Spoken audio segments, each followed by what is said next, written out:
The Sun square to Saturn this weekend is going to help you get your work done before you go play.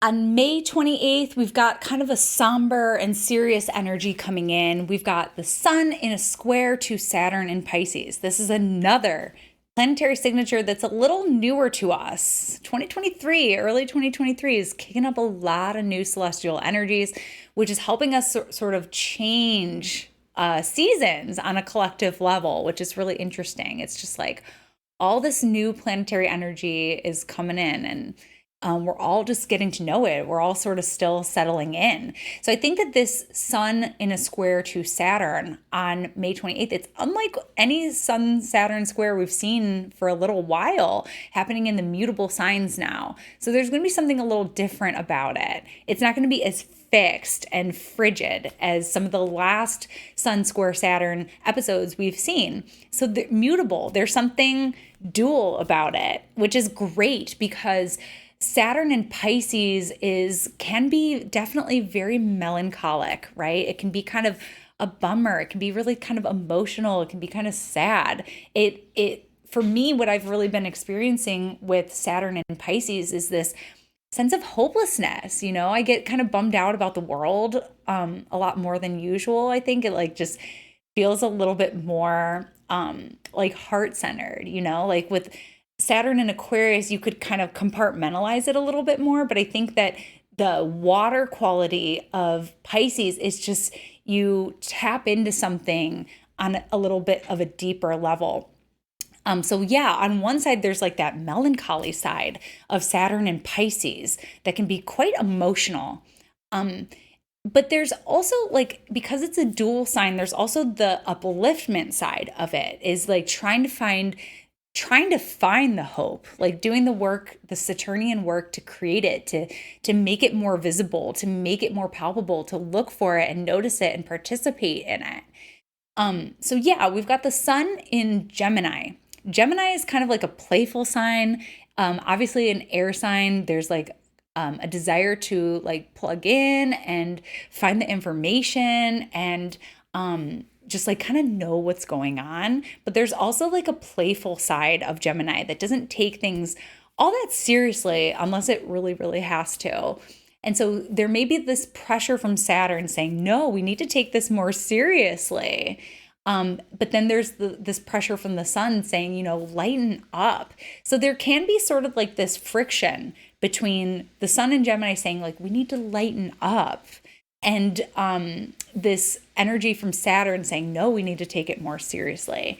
I find that these squares from Gemini to Saturn and Pisces, I need to kind of pull back from being plugged in, on social media and the news and whatnot. I kind of just need to kind of detach and play with my kids or go for a walk, do that sort of Gemini creating movement kind of thing, where instead of this Saturnian just kind of holding energy, we need to kind of move and let it be breezy.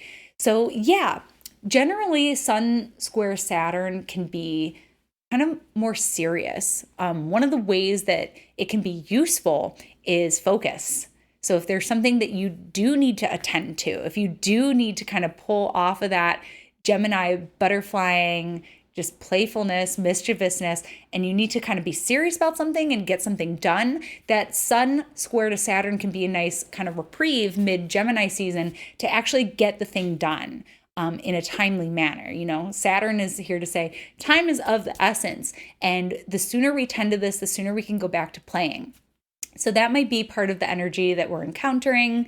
You might encounter that in your personal life. There might be someone who wants to play and say, hey, lighten up. And then there's the Saturn person saying no, we really need to talk about this, or we really need to deal with this. So that could be coming up in a way.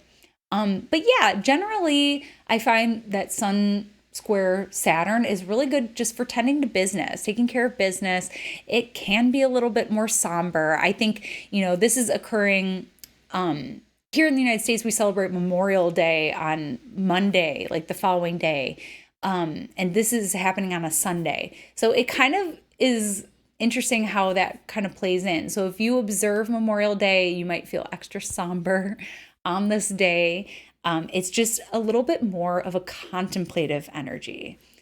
So it might also be good for solitude. Sun square Saturn is kind of like a more solitary kind of energy where you can be deeper in thought, contemplative, and tend to some of the duties that you have on your little bucket list for the week.